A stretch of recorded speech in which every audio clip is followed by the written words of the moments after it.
mother of 2 kids, Ainsley and Jaden. I grew up with both my parents and one brother. My dad was an alcoholic growing up as a kid. He was mean, he was abusive, he cheated on my mom a lot. He quit by the time I was in high school, and for some reason I craved his attention my whole life.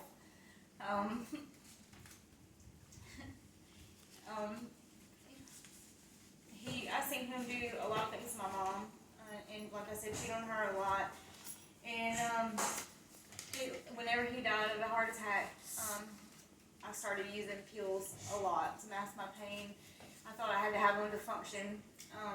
My now ex-husband caught me at a good time because it was starting to get out of control, and it led to us getting a divorce. I was with him for 16 years, and I didn't know what to do without him anymore. I moved to a different city. I was introduced to meth for the first time. I thought I loved it. I did it up until I got pregnant with which is my kid's dad, Michael. I don't even want to talk about him. I ended up getting pregnant with him after 6 months of being with him. Only dated one other guy between my ex-husband and him. So I thought I needed him in my life. I ended up losing both of my babies to defects. That's the hardest thing I've ever dealt with. Way harder than losing my dad.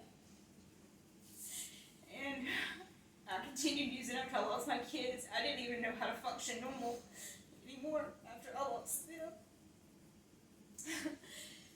It took me 6 years to get away from my kid's dad. He actually dropped me off at my best friend's work in a parking lot, and it was the best thing he could have ever done for me.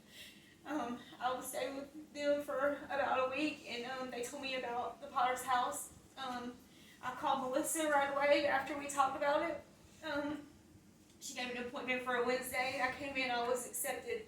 I walked away from everything that I own and walked into the Potter's House.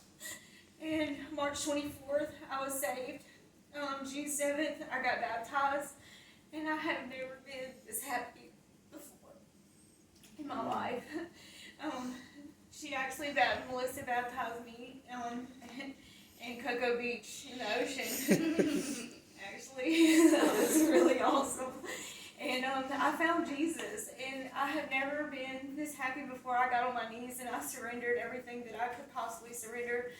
And recently, I actually did something I'd never done before. I got on my knees just the other day and I asked God to live my life for me, and for me to live my life through Him. And I feel so good. I'm so proud. I've never felt this good before, and I walked away from everything I owned, and it wasn't even a week of being in the Potter's House. Everything started to be restored. I have people working for me now to try to help me get back in my kid's life, and that's the only prayer. The only thing in my prayers I ask God for is to put me back in my kid's life, and everything else is just thanking Him for all of y'all, for everybody that He gives me and puts in my life. I love y'all, and I love the Lord, and I love talking about it. So here I am. Yeah. Thank you. I love you.